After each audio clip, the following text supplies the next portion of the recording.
श्रीशैल्य आणि रामेश्वराची तीर्थयात्रा केल्यानंतर विठ्ठलपंतांच्या मनामध्ये, आता ते विठ्ठलपंत झालेत, विठ्ठलपंतांच्या मनामध्ये आपल्या पत्नीला भेटायला, आपल्या सासऱ्याला भेटायला परत जावं अशी भावना तीव्रतर होऊ लागली. छोट्या विठ्ठलाचा या अनेक वर्षाच्या प्रवासानंतर आता विठ्ठलपंत झालाय आणि ते आता रामेश्वराच्या तीर्थावरून परत एकदा अलंकापुरीकडे निघालेले आहेत. सिद्धेश्वराच्या मंदिरात पुन्हा एकदा जाऊन सिद्धेश्वराचं दर्शन घ्यावं असं त्यांना वाटू लागलंय आणि आपली तीर्थयात्रा संपवून ते मजल दरमजल करत आळंदीकडे निघालेले आहेत. आळंदीच्या सिद्धोपंतांच्या घरामध्ये आता रुक्मिणीसुद्धा अल्लडची 8 वर्षाची पोरगी होती ना, ती आता मोठी झाली आहे. साहजिकच एक निसर्गाने दिलेलं स्त्रीत्व सुद्धा तिच्यात येऊ लागलं आहे. पण त्या सिद्धोपंतांच्या घरात समोरच्या तुळशी वृंदावनाला पाणी घालून महादेवाला नमस्कार करता करता आपला विठ्ठल कधीतरी दारातून येईल यासाठी ती एकटक वाट बघते आहे. आणि प्रवास करत करत करत करत करत विठ्ठलपंत शेवटी आळंदीत येऊन पोचलेत आणि आळंदीत आपल्या सासूरवाडीच्या दारासमोर येऊन ते उभे आहेत आणि दारातूनच हाक मारतायत, रुक्मिणी, अगं रुक्मिणी. जराशा बदललेल्या आवाजाने रुक्मिणी कोण आलाय म्हणून बघायला जाते आणि समोर दारात चक्क विठ्ठलपंत उभे. दाढी वाढली आहे, केसही वाढलेले आहेत, पण आपलं माणूस कळतं लगेच. कितीही वेळ गेला असेल, कितीही वर्ष निघून गेली असतील तरी आपलं माणूस कळतं लगेच. रुक्मिणीनं आपल्या आईला लगेच सांगितलंय, आई इकडची स्वारी आली वाटतं, आणि पटकन एका भांड्यात पाणी घेऊन विठ्ठलपंतांचे पाय धुवायला रुक्मिणी पुढे गेली आहे. विठ्ठलपंत ही आत आले, चेहऱ्यावर सगळा शिनवटा आहे, पण आपल्या पत्नीला रुक्मिणीला बघून विठ्ठलपंतांच्या मनामध्ये खूपच आनंदही झालाय. साहजिक आहे, तारुण्य आहे आणि एवढी सुंदर पत्नी समोर बघितल्यावर विठ्ठलपंतांनाही तिच्याविषयीची विलक्षण ओढ वाटू लागली आहे. विठ्ठलपंतांनी पत्नीने दिलेल्या तांब्यातल्या पाण्याने हात पाय स्वच्छ धुतलेत, तोंडही स्वच्छ धुतलंय आणि आत येऊन बसलेत. आल्याबरोबर सिद्धोपंतांनीही बघितलंय, सिद्धोपंतांनीही स्वागत केलंय आणि सिद्धोपंतांना खरं तर मनातल्या मनात आनंद झालाय. आपली एकुलती एक मुलगी, देवानं मुलगा दिलाच नाही. देवाला मुलगा मागायला गेलो तर देव म्हणाला, तुझी पोरगी त्या विठ्ठल नावाच्या संन्याशी मुलाला देऊन टाक. चला बरं झालं, एक मुलगा जावयाच्या रूपात तरी घरी आला असा विचार आपण केला, पण त्यालाही देवाचं विलक्षण ओढ. देवाच्या कार्यात नाही कसं म्हणायचं म्हणून आपण त्याला तीर्थयात्रेला जाऊही दिलं, पंढरपूरला जाऊ दिलं, पंढरपूरहून पुढे श्रीशैल्यम रामेश्वर असा प्रवास करत करत जाऊ दिलं. आता तो परत आलाय. अलंकापुरी आला तेव्हा घरून देवाच्या ओढीने अलंकापुरी आला आणि सिद्धेश्वराच्या मंदिरात निवांत बसला होता. अलंकापुरीतून त्याला लग्नाचं आमिष दाखवल्यावर सुद्धा, लग्नाच्या बेडीत बांधल्यावर सुद्धा पुन्हा पंढरपूरला जाण्याचा विचार त्याच्या मनामध्ये आला आणि पंढरपूरची ओढ लागली. पंढरपूरच्या विठोबाचं दर्शन घेतल्यानंतर पुन्हा तीर्थयात्रेची ओढ लागली. आपण कशालाच नाही म्हणालो नाही, कशालाच नाही म्हणालो नाही. आता तो परत आलाय आणि परत आलेला जावाई पुन्हा काही वेगळा विचार तर मनात आणणार नाही ना. आता माझ्या लेकीचा संसार होईल ना, हाच एक प्रश्न विठ्ठलपंतांच्या मनामध्ये आहे आणि जावाई परत आल्याचा आनंद सुद्धा आहे. मग काय, स्नानादी कार्य दुपारच्या वेळेला आलेले, छानपैकी भोजन करून विश्रांती घेतली आहे आणि विठ्ठलपंत आल्याबरोबर आता रुक्मिणीही छान आता स्त्री झालेली आहे, तेव्हा गर्भाधान विधी करून घ्यावा असं सिद्धोपंतांना वाटलं.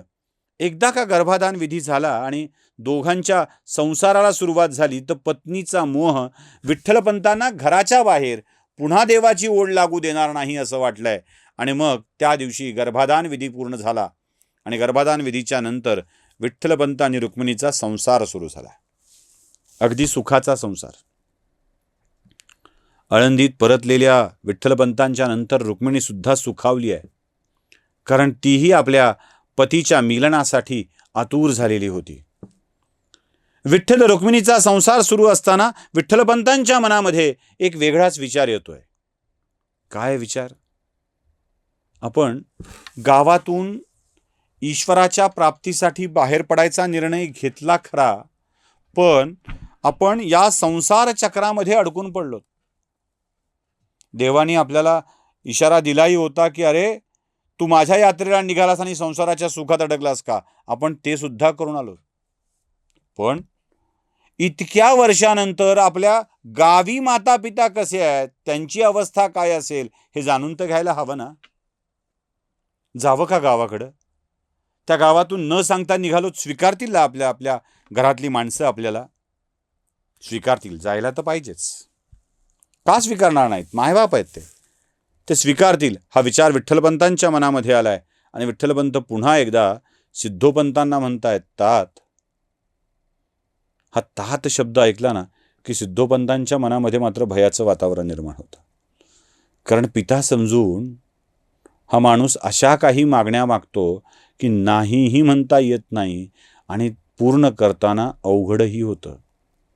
पोरीच्या बापाचं काळीज हो. पोरीच्या बापाचं काळीज असा विचार करणारच ना की आपल्या पोरीचं काय होईल. सोन्यासाठी चिंधी जपायची असते म्हणतात, इथे पोरीसाठी जावाई जपावा लागतो. तात हा शब्द ऐकल्याबरोबर क्षणभर गांगरले सिद्धोपंत. बोला विठ्ठलपंत, काय म्हणताय? जावाई बापू सांगा. विठ्ठलपंत म्हणायला लागले, तात मला वाटतंय मी बऱ्याच वर्षापूर्वी माझं घर आपेगाव सोडून आलो. आईवडिलांची अवस्था काय आहे मला माहीत नाही. आता मला असं वाटतंय की इथे घरजावाई बनून राहण्यापेक्षा आपेगावात जाऊन माता पित्याची सेवा करावी आणि माझ्या संसाराचं सुख त्यांनाही अनुभवता यावं असा विचार माझ्या मनामध्ये येतोय. बघा तुम्ही आज्ञा द्याल यासाठी? सिद्धोपंतांच्या मनात तर क्षणभर चर्र झालं. आपली लाडकी लेक रुक्मिणी, एकुलती एक पोरगी आता जाणार, सासरी जाणार. त्यांनी उमाबाईकडे बघितलं आणि उमाबाईचे डोळे टचकन ओले झालेले होते. उमाबाईंच्या मनात सुद्धा हाच भाव होता की लेक जाणार. बघा, लेक जाणार हा विचार आला होता, जाऊ द्यायची नाही हा विचार नाही आला. जाऊ तर दिलंच पाहिजे. संसार आहे तिचा, नवरा आहे तिचा, सासर आहे तिचं. त्या सासरी ती राहिली पाहिजे, सासू सासऱ्याची सेवा केली पाहिजे. ते म्हणाले, जाताय जा, हरकत नाही. पण माझ्याही मनात एक विचार येतोय. ते म्हणाले, काय? अहो, पहिल्यांदाच आपेगावी जाताय. मी माझ्या लेकीची पाठवणी करायला सोबत आलो तर?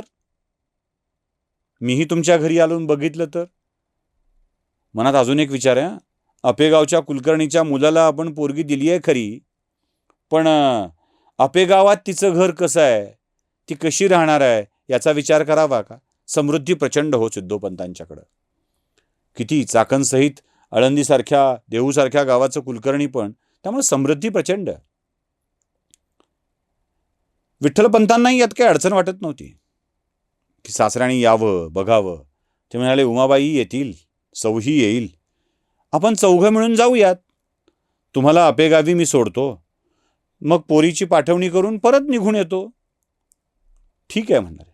मग काय, गाडी जुंपली गेली आणि गाडीत हे तिघेजण बसले आणि विठ्ठलपंत म्हणाले, नाही मी चालतोच, मी तरुण आहे, चालत चालत जाईन. मग दर कोसदर मुक्काम करीत आळंदीवरून नेवाशाला, नेवाशावरून पुण्यामधल्या रस्त्याने गाडी निघाली आहे आणि ती पैठणच्या दिशेने आली आहे. पैठणच्या जवळ आल्यावर विठ्ठलपंतांना आपण लहानपणी मारलेल्या चक्रा आठवू लागल्यात.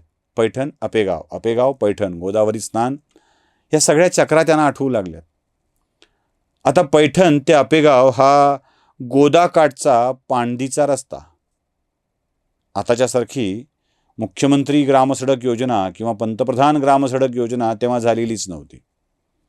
जेव्हा रस्ते बांधायचे असतात ही कल्पनाच नव्हती. रस्ते नीट असतील तर प्रवास करावा आणि रस्ते प्रवास करण्यायोग्य नसतील तर जिथे आहोत तिथे मुक्काम करावा आणि रस्ता नीट होण्याची वाट बघावी, एवढंच हातात. ते निघाले गाडी चालतीये. विठ्ठलपंत त्याच्या पुढे चालतायत आणि पुढे चालता चालता अचानक त्या अडवाट्याने जाता जाता खसकन पायात काटा घुसतोय. याआधीही पायात काटा घुसलेला, पण काट्याची तमा कोण करताय? पायातला काटा काढलाय आणि तो खुडलाय. पाय थोडासा रक्ताळलाय आणि तेवढ्यात विठ्ठलपंतांना हे म्हणतात की या ना सिद्धोपंत. त्याला म्हणतात की या ना गाडीत बसा. नाही, मला सवय आहे या रस्त्याची, माझ्या परिचयाचा रस्ता आहे, 1-2 काटे टोचतील, हरकत नाही. ते गाडीच्या पुढे चालत चालत चालत चालत निघालेत आणि गाडीतून उमाबाई, रुक्मिणी, सिद्धोपंत हे प्रवास करतायत.